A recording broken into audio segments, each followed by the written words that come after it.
Welcome to our tutorial on creating a poetry podcast. This audio format allows you to share beautiful narratives and emotions through poetry, giving voice to both classic and contemporary poets.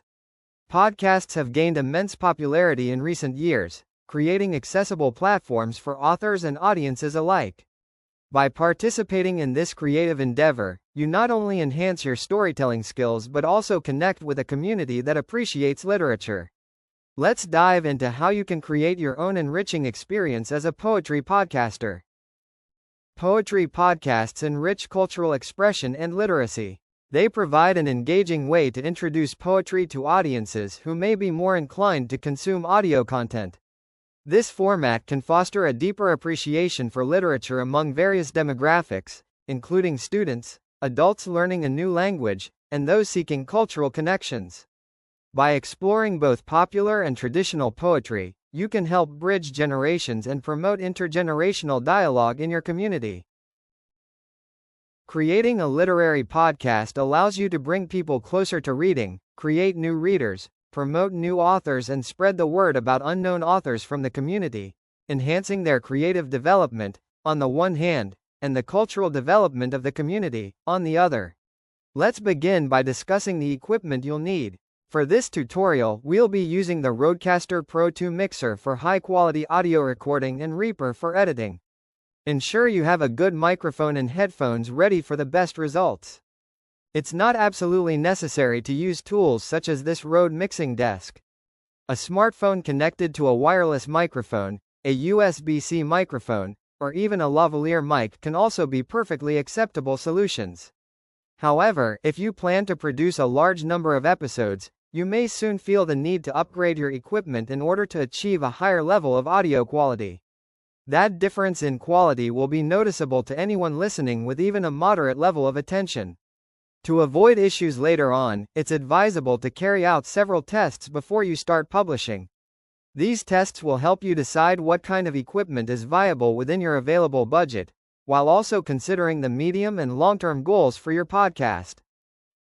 Among the most common and budget-friendly setups, many creators opt for recording directly onto a smartphone or laptop using a USB microphone and free or low-cost editing software such as Audacity, GarageBand, or Ocean Audio. This approach allows for surprisingly good results, especially when recording in a quiet environment with a decent microphone. Pairing a lavalier or wireless mic with a phone can also offer mobility and clarity, particularly for interviews or outdoor recordings. When publishing a podcast, you never really know who will end up listening. That's why it's essential to aim for the highest possible audio quality from the start, whether your audience includes casual listeners or highly trained, discerning ears. Good sound quality helps convey professionalism, keeps listeners engaged, and ensures that your message reaches people clearly and effectively, regardless of their level of experience with audio content. Now, you'll want to select a poem for your podcast. This can come from a local library, an anthology, or even your original work. Be sure to note the title and the author for your final podcast credits. Next, it's time to prepare your recording setup. Connect your microphone to the Rode mixer and make sure your audio levels are properly adjusted. It's crucial to find a quiet space where you can minimize background noise. When you're ready to record, begin by doing a test recording to gauge the sound quality.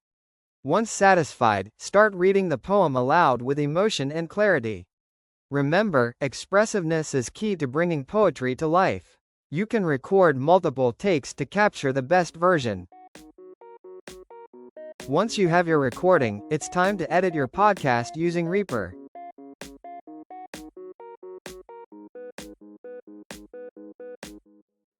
Import your audio file into the software.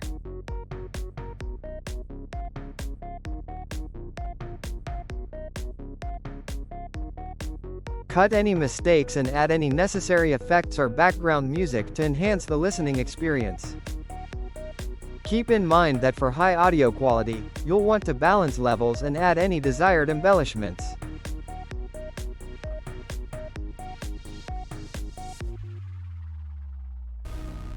Now, let's move on to publishing. Create an account with Podbean and upload your final audio file. Fill in the necessary information, including the title, description, and cover art. This is your chance to attract listeners. At this stage, it's also essential to choose the right file format for distribution. MP3 is the most widely used format for podcasts, as it balances good audio quality with relatively small file sizes and supports metadata tagging. Other formats like WAV offer higher audio quality but result in much larger files and are not ideal for streaming or downloading. For most podcasters, exporting an MP3 at 128 kilobits per second or 192 kilobits per second is a good compromise between quality and accessibility. Once all elements have been reviewed and confirmed, the episode can be exported to its final file format. Once you have exported your final audio file, it's important to use a program such as MP3 Tag to add metadata. Metadata includes key information like the episode title, author name, episode number, cover art, and a brief description. This information helps podcast platforms and directories display your content accurately, making it easier for listeners to find, understand, and engage with your episodes. Well-organized metadata also supports better archiving and discoverability over time. Before publishing your podcast, it's vital to consider copyright issues. Ensure you have permission to use the poem, especially if it's not in the public domain. Additionally, be aware of the different copyright laws that apply to any music or text you choose to include, especially when distributing globally. This keeps you respectful of the authors and within legal boundaries. Now, let's move on to publishing. Create an account with Podbean and upload your final audio file. Fill in the necessary information, including the title, description, and cover art. This is your chance to attract listeners. You can share your poetry podcast in schools, libraries, and community centers, helping others discover the beauty of poetry. Consider collaborating with local literary groups or hosting readings to expand your reach.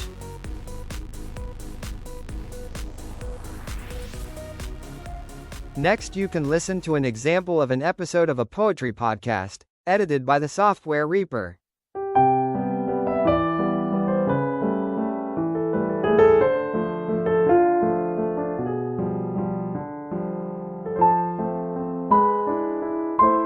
Dias Úteis, uma produção, associação de ideias.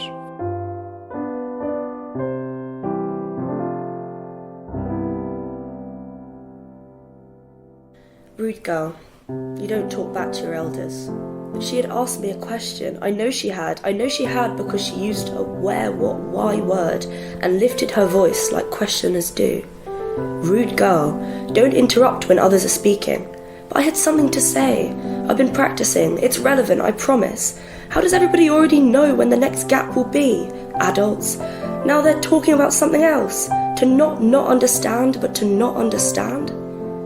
Rude girl, don't stare at people. But her eyes are blue. I like blue. His hair is green and spiky, and she's blowing bubbles with her chewing gum. Sometimes we're allowed to look, sometimes we aren't. Adults, make it make sense. Rude girl, look me in the eyes when you speak. It hurts to look. Look at the understander of all. I can't look, I can't speak, but I can hear. I can hear when you call me a rude girl, so a rude girl I'll be. Tema musical original de Marco Figueiredo, com voz de José Carlos Tinoco. Design gráfico de Catarina Ribeiro. Consultoria técnica de Rui Branco. Conceção e edição de Filipe Lopes.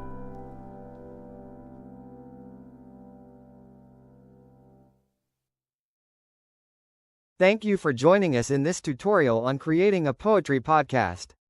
By sharing poetry through audio, you're not just enriching your own creative journey, but also connecting with a community that values literature.